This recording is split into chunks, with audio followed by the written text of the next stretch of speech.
All right, all right. Brennan, CQB, are you there? I am. How's it going? How's it going, JChains? Gentlemen, and if there's any ladies, there is. Karen, gentlemen and ladies. Lady, how we doing? Wonderful, dude. Doing fantastic. Can't complain. First, I gotta say, I love the shirt you're wearing. It looks quite sexy on you, if I can say that. So well done. You wear it really, really nice. I appreciate. I can't take credit for it. I mean, like whoever cuts the cloth for your t-shirts did a really good job of pretty much tailoring it to my specific body. So congratulations to you. Well, that would be the artist Pale Horse. Even in like his merch, he like just goes 100% top quality. Like it's insane. I have one myself. He actually had a size that fits me. I was like, holy geez. And I wore it one day. I'm like, even like the tag, it's all like printed on. Yeah. It's just phenomenal stuff. Yeah. I'm gonna. That's my microphone rubbing up again. It's a very soft and comfortable shirt. Like no joke. It's like very, very soft and comfortable. And you said like the tag is printed in like to the back. Like it literally is. There's no tag. It's a very comfortable shirt and it looks dope. And I appreciate you saying that it looks sexy. I did just tweet something that I was wearing it for the show. I figured that was like the right thing to do, right? Like this is what you do. And I'm also Yeah, you know what? Yeah, we appreciate you doing that because I see you have some of your peoples in here. I see Fully Voxes in here and also Turbo Made It. So, for sure. Like the one thing I have noticed since Miami is, well, also through Miami, is just like connecting and collabing with people in the Web3 space is just phenomenal. And you never know who you're going to run into, who you're going to meet, and just talk about. And I don't know if it's me or not, but I've been jumping into a lot of spaces recently, just kind of, talk to people, see what they're talking about. And it seems like Twitter Spaces is just taking off at a phenomenal speed. And just the amount of knowledge and people you connect with is like, it's surreal. And I love it. I pretty much go on Space all the time, every day, and it's fantastic. I would absolutely agree with you. And I think, as someone who traditionally has come from like the YouTube world, we've started to see, and across the board, it doesn't matter how big or small your channel is, like views are down in this industry.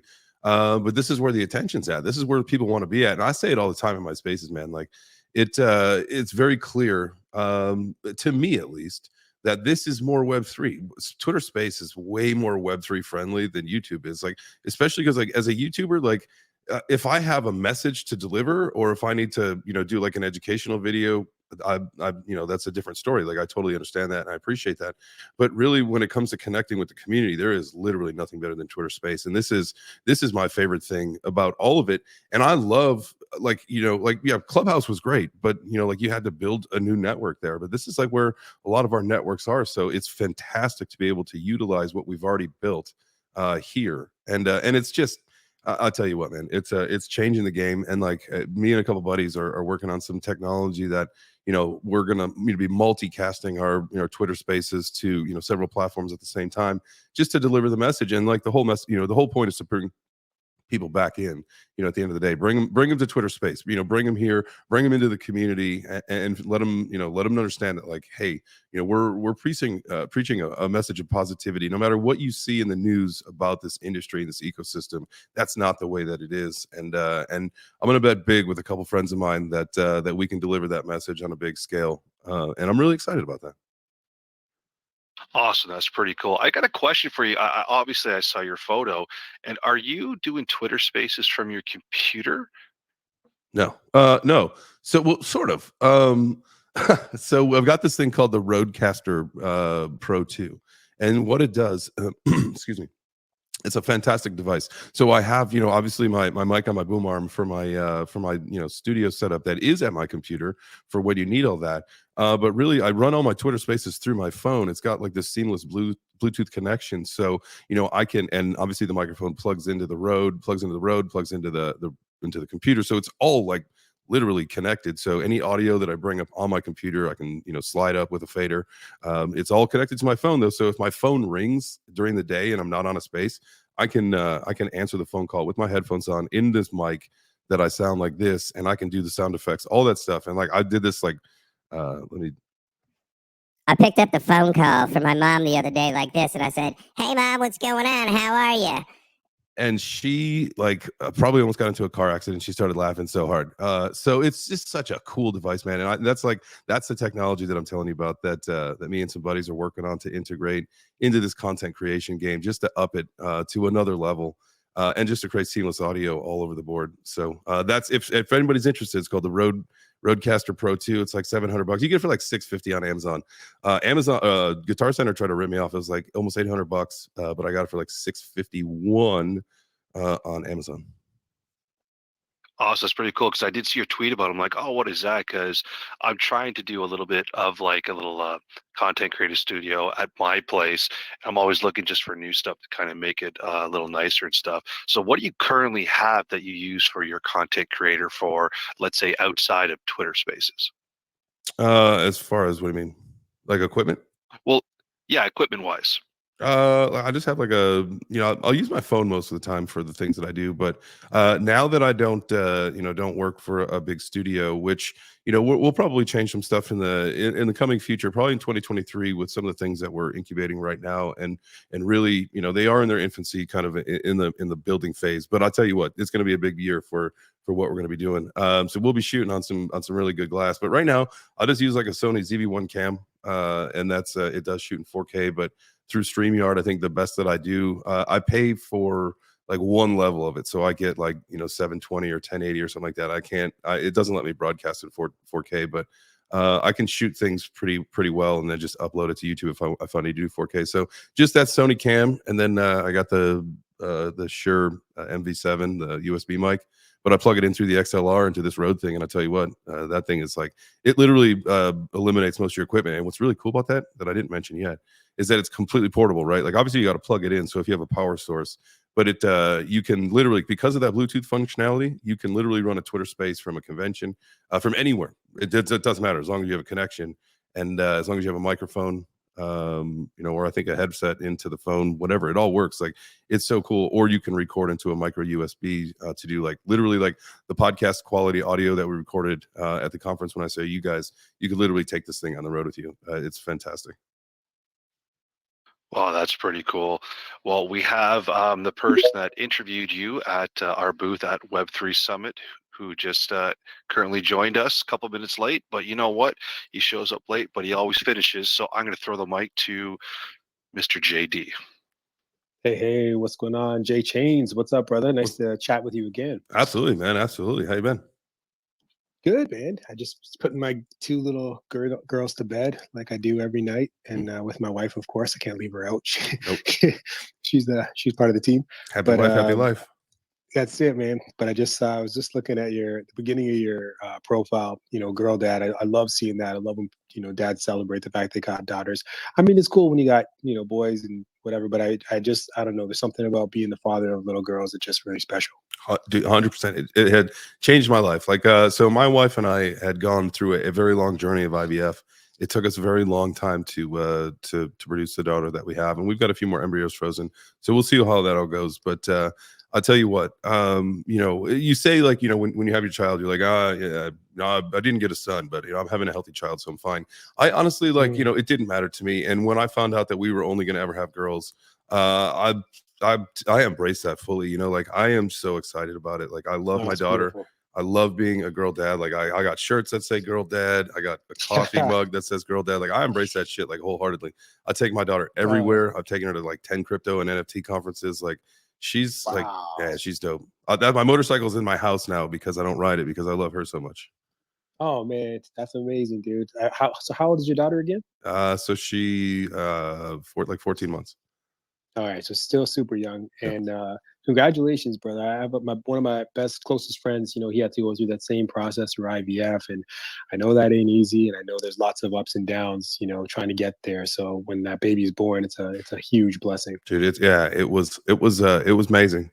She's so cool. She's a special girl, and I love my daughter, man. It changed my life in such a positive way, and it happened like literally immediately. I didn't expect it. Some people said like it's going to change your life, and I said, cool, I understand that. But it immediately, like no joke. Instant. Yeah, the moment they bring her over to cut the cord and all that stuff, and you go do that as the dad, like I reached my hand out and she grabbed my finger, like Oh, 30 man. seconds into life, grabbed my finger. At that point, I was like, I'm done.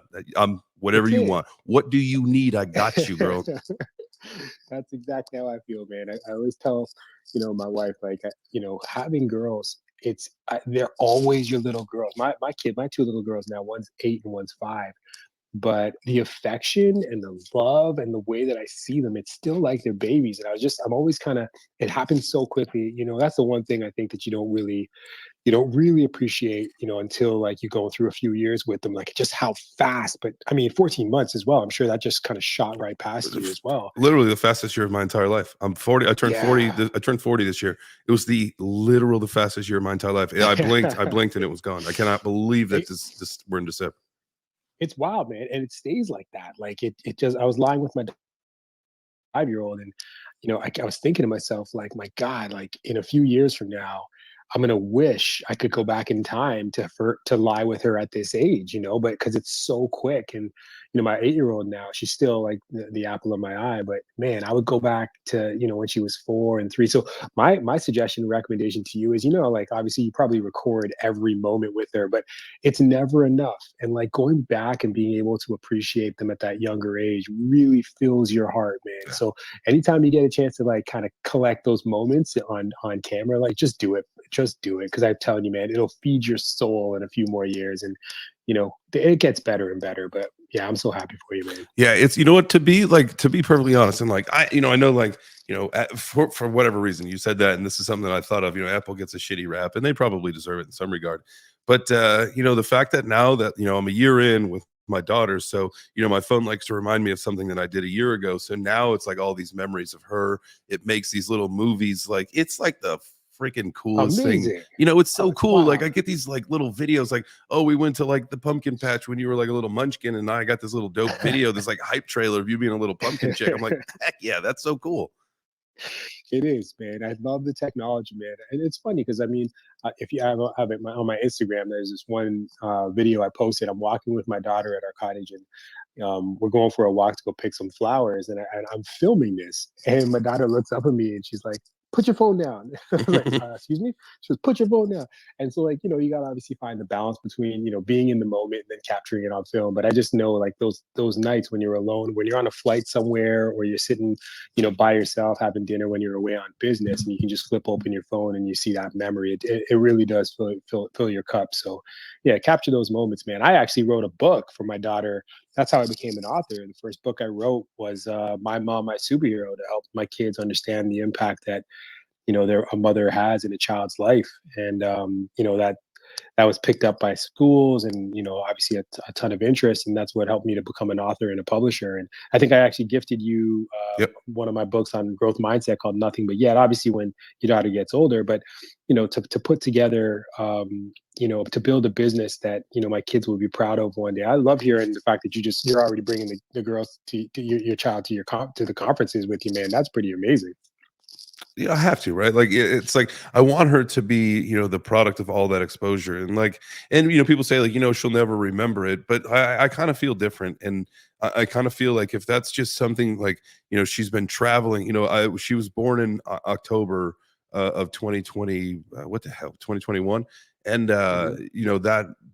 I think it was December was the start of conference season for me, and so my wife and I made a decision like, hey, you know what, she's 2 months old, let's bring her on the road with us, like let's go, let's I get love her out that. there. So we flew with her. She was awesome. She has been awesome her whole life flying, and I feel like if I don't stop, like I'll never have that issue where I've got the crying baby, and maybe she's sick and has an ear infection, obviously that's an issue and that's one thing, but like Yeah. like if you're just like something that you've always been used to doing, like it's just like no problem.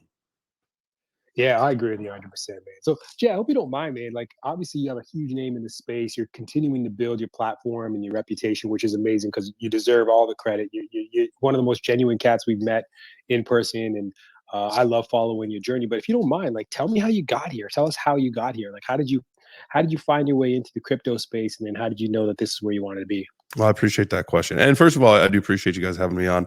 It does mean a lot. And being able to tell the story, I hope like it affects somebody and it changes their life. Cause like, one of my main missions is if I can at least like impact someone at least one person, whether it's every day or once a month or once a week, whatever it is, just try to impact someone's life, then I feel like I'm doing my job, right?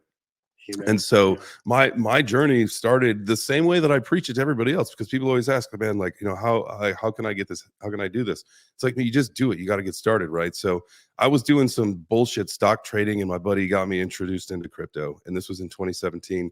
And I got right in on the rip. I fell in love. I got married to a bag.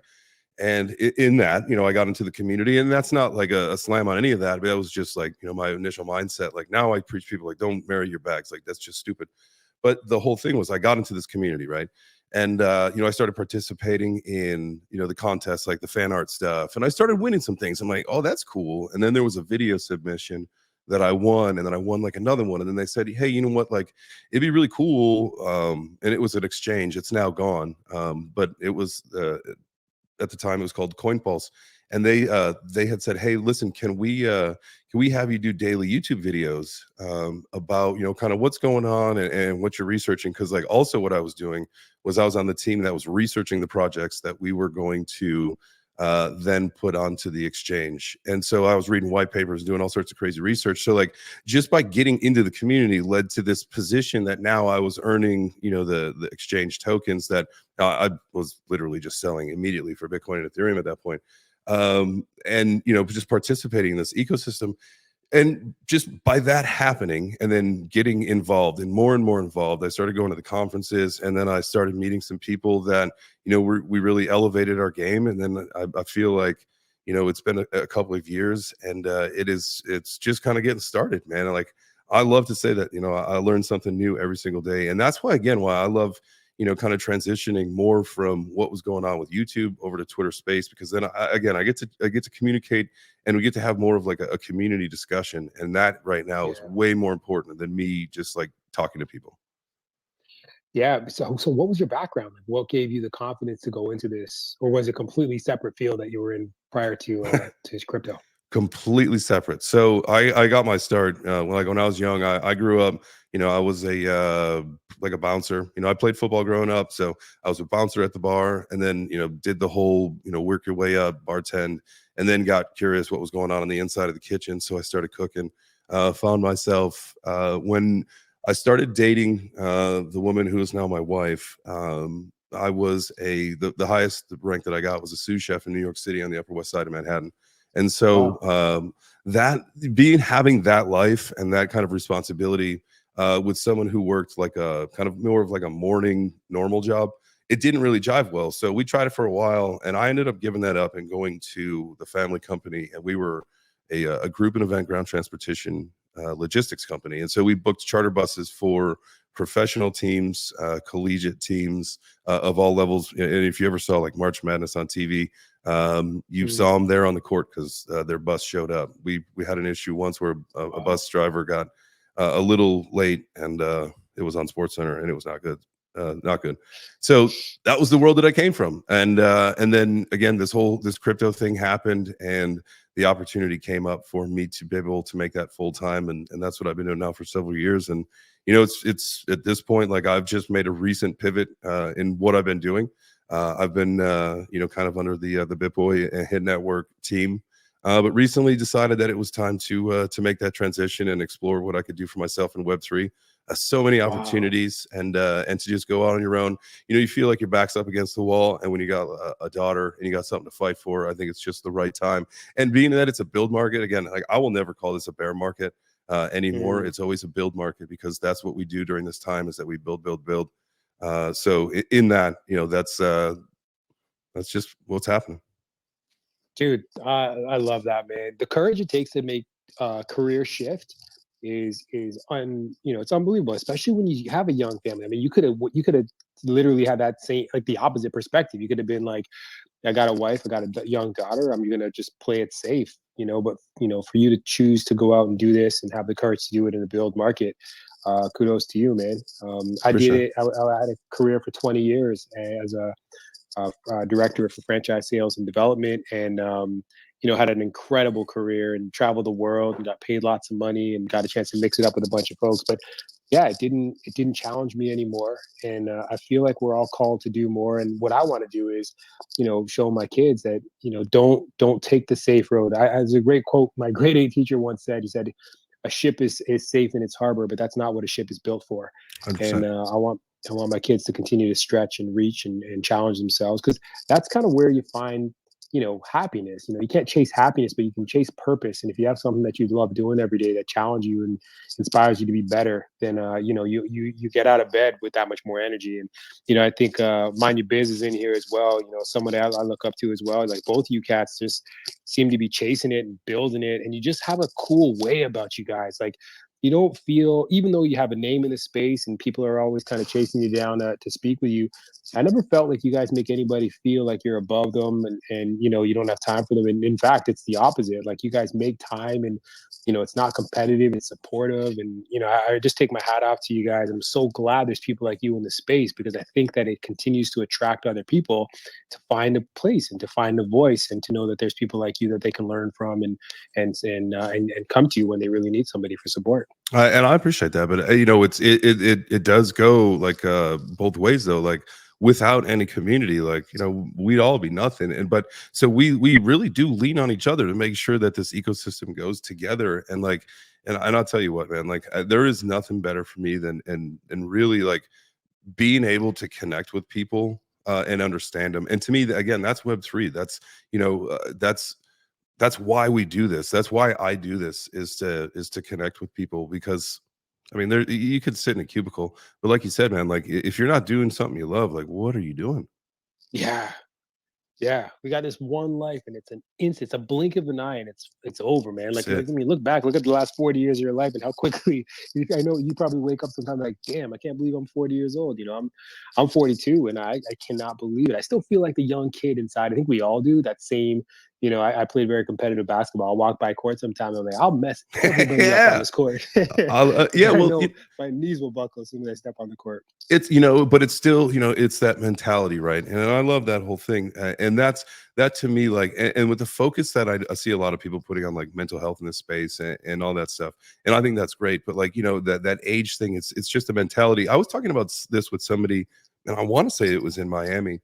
Was like yeah, what's your age, but what's your inner age? Like, well, how old do you Yeah. feel inside? And I was like, that's a really Yes. good question, because like inside, like if I think about it, like I probably haven't changed since probably like sometime in my 20s, when I started to learn a little bit more kind of about the way the world works and all that stuff. And I think like Right. that's a pretty good place to settle, where you're still young, you're still active, you're still like kind of like, I'm not going to say like I'm caring free and careless, but you still kind of like have that mindset, right? So like if I think Totally. about myself, like yeah, I'm still like 28 inside, and I feel great about Yeah. that. Yeah, man, that's the way I try to approach life. I mean, when you said you're in your 20s, I'm like, damn, I still feel like I'm a teenager in my head, at least. Yeah. So yeah, but I mean, you're right though. You get that's the best. I always in my previous life, it was a private sports program that was a franchise business, and I'd always train people. Coaches, when they get into the gym, it still have to be professional. They got to communicate with directors and educators and other parents. But I'd always say to them, you want to be childlike, not childish, Mm. and make sure that you understand the line between the two. And I love the fact that we get a chance to do that every day as dads now. Like when you come home to your little one, like, man, like I just forget that I'm an adult. I just go, I wrestle with my girls, I'll Mhm. build forts with my girls. You know what I mean? Like, I think that you get to live vicariously through your children in that way.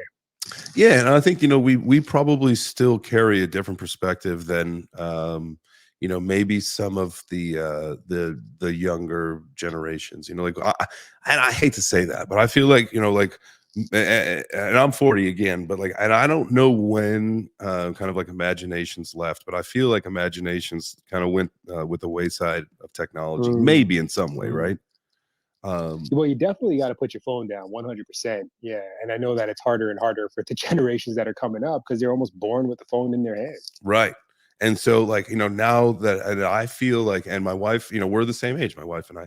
And so we kind of have that mindset of like, we really, really, really want to make sure that we limit any kind of screen time, whether it's TV or phone, for her growing up, and just say like, really like, I want, like, I was the type of kid, I had like, you know, some real bad ADD or whatever. I could play like maybe a game of like Madden football, maybe a game of hockey. I could never play soccer because I didn't like it enough.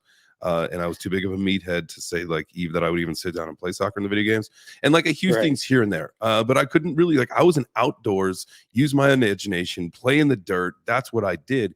And that's what I want my daughter to do. I don't want her to just sit and just like brain rot, you know, in front of a screen. Yeah, that's best advice ever, man. I feel like just learn how to, you know, find that balance in the end. You obviously, you know, they're gonna need to learn the tools that everyone else around them is gonna use. But like, yeah, you're right, man. You gotta always have to find that balance. But I wanted to ask you as well. Like, obviously, you've been in the game since 2017. Are you cool if you shared like a couple of your greatest maybe failures or challenges that you almost felt like, what the fuck am I doing here? Like, I got to do something else. Like, are you open to talking about some of those challenges? 100%. And I'm pretty vocal about all my failures. Like, that's the only way for, you know, that's the cost. To me, that's the cost of the education, right? Thankfully, like what I did, it's really funny. What I went to school for was broadcast communication. So like I was on the radio and I did acting classes and improv and all that shit. So like it kind of actually works for what it's now is my chosen profession and career, which I think is super dope. But I've got three big stories that are pretty much my demise of my crypto empire, and that's why Hit us. that's why I'm starting over. I've got, in my opinion, 12 months to stack as much crypto as I can before we really start cooking for the next run. So the first one happened a couple Decembers ago. I was definitely excited about a lot of packages that I had ordered, waiting for a lot of things coming around the holidays. And it was a bright and early text message. And I did not realize it was one of those scam, like not actually Amazon, tracking for your package on the way. And so I clicked it, filled out some information like a dumbass because it was the morning time. And at that point, that took my it took a couple ETH, but really it took my Chainlink suicide stack. So at that point, I had 1,500 Chainlink, which was considered the suicide stack at that point. You know, that was how you make it in Chainlink. I was part of the Chainlink Marines, and so that ended up wiping virtually everything out that I had at that point in that wallet. So that was one terrible story. I actually have another story. Shit. This was back. Sorry, so I just want to make this clear. So basically, you were like, it was rugged, like it was someone came in and drained your wallet. Yeah. So I got like fish man. or whatever that was. Where It's brutal, I man. spoofed or whatever. Where I clicked the wrong things and then everything. And I mind your business listening. So this is gonna depress him. Listen to everything that I tell in this story. The next story. This supersedes or precedes everything. This was back in probably 2018, early 2018. But I had made, you could throw a freaking dart at any crypto at that point and you would just see like double-digit X returns. Like it was nutty. And so there was this exchange called YoBit, I think, and you would do these things called spins. And literally you're playing like high or low. And I would always be spinning for 1/10 of a Bitcoin, right? And you just sit there and spin, and you win, lose, you go up. So like, it's like playing the slot machine, right? Like as long as you can sit there and play, if you have enough, like it just fluctuates and hopefully you end up winning.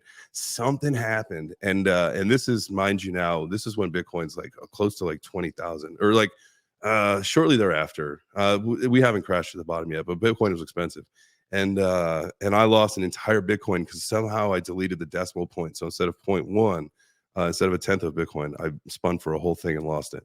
And that was depressing. So what was the price of Bitcoin around back then? I think it was maybe 16. So this was after the run up to 20, but before it ran back down to 3. Oh my God.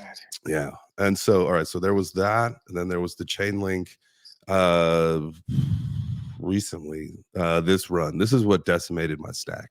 I got really interested in leverage trading and I was doing really good. And sometimes I got like really lucky for like dumbass reasons. Like I was partying in Vegas. I threw in a trade. I threw in a long on Bitcoin, took the flight home, took a red eye home, woke up when I landed and I was up like 60K. And oh my god, I know, right? Like it was like nutty. And then like I run this account up to my I run this account. So long story short, between my leverage trading account that I was using for the show that I was doing and my personal account, because I was copy trading myself because I was doing so well at this point, I lost $120,000 leverage trading in one day. Jesus, oh my god, in one day. In one day, I got 5 liquidation notices in one day. That was, I was in my office, like I was about ready to snap my computer over my knee.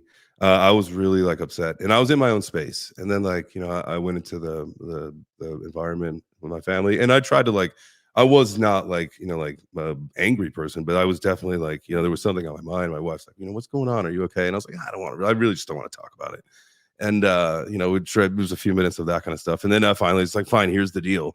And then now she was mad at me, and I said, see, this is why I didn't want to tell you. Now you're mad at me. Like I'm mad at myself. Now you're mad at me. Like this is not good. Oh man.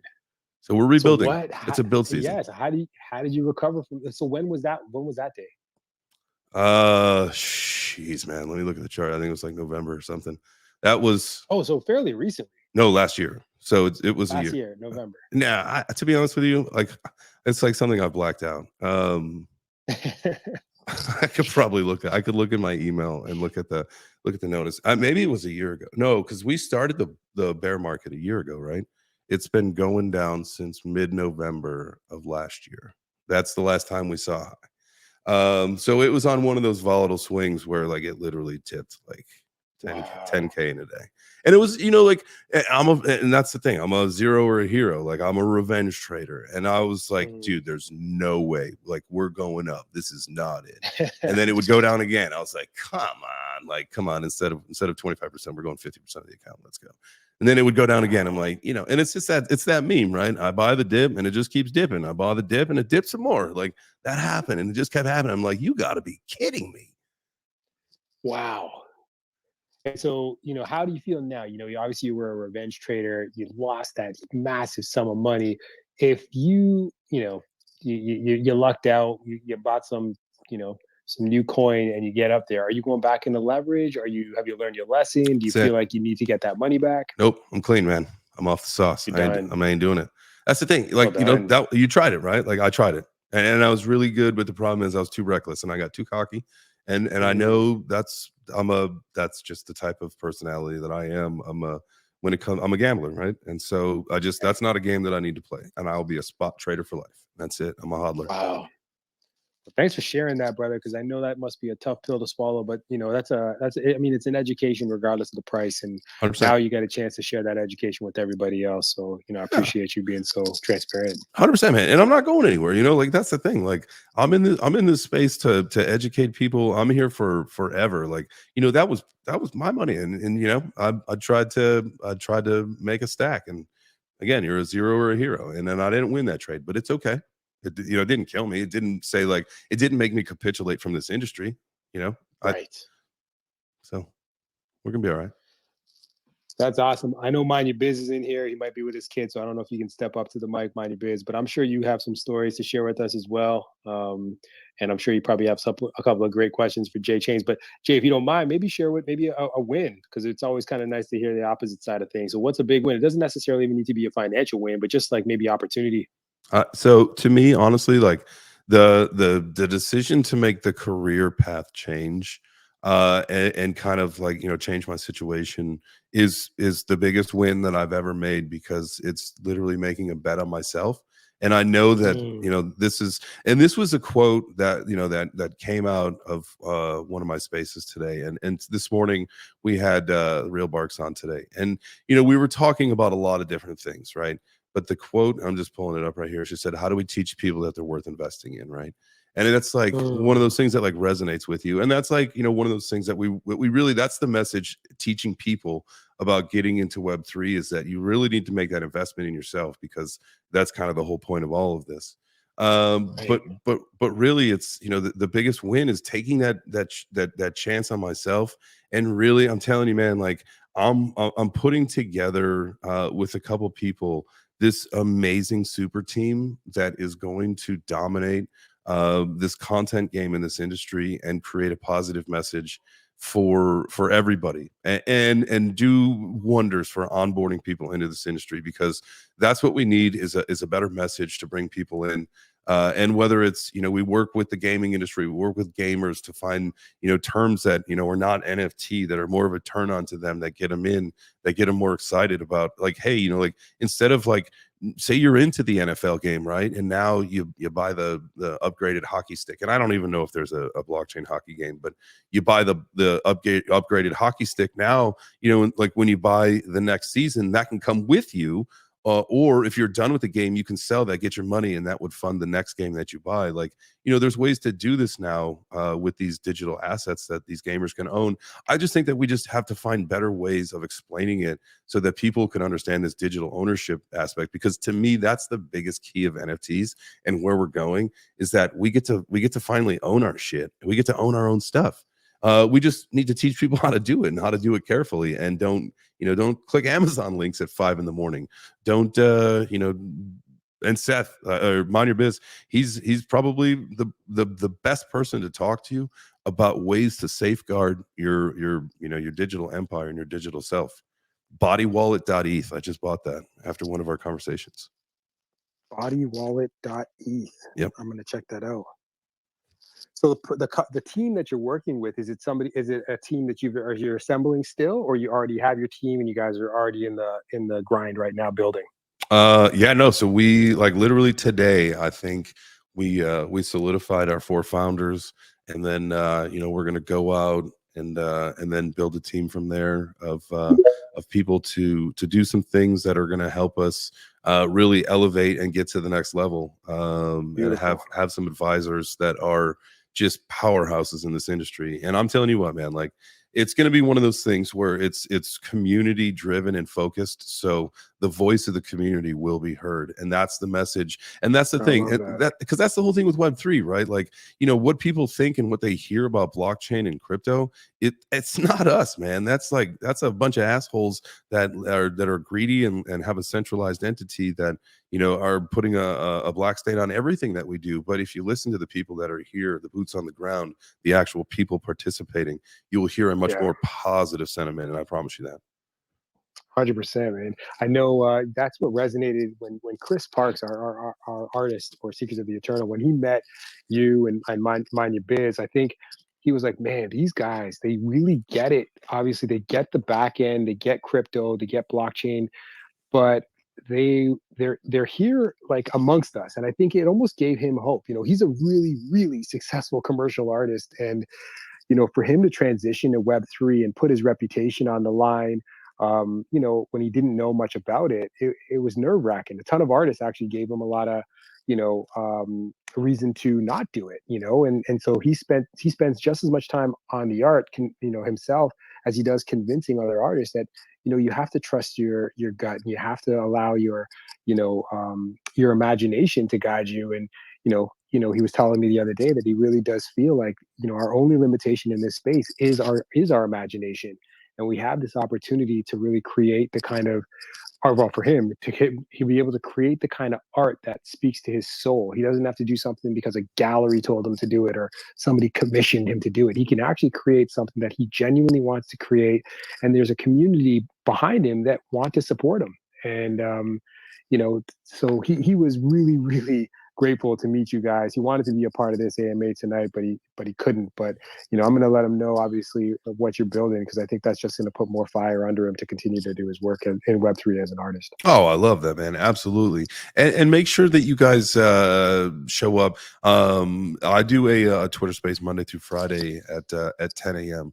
And I think that'd be a great community collaboration. We get together and we talk about what's going on and positivity and what you guys have going on, and kind of what that means to the industry and the ecosystem. I think not only would it be a fantastic conversation, but you guys are very well spoken, and I think some of the people said Mind Your Biz is usually in there. We got Fully, he's in there, and a bunch of other people that they regularly come in with wonderful perspectives. And I think that's the coolest thing about all of this. And we talked earlier about Twitter space, but that's, again, like, getting together with a community, to me, as a YouTuber, like you answer questions, in the form of a one line response, or most of the time you just thumb it up if somebody says something to you. But here on Twitter Space, like you literally get to talk to somebody. And the two most exciting things about Web3 are the community and the access and what they provide people. And that to me is one of the most exciting things about all of this.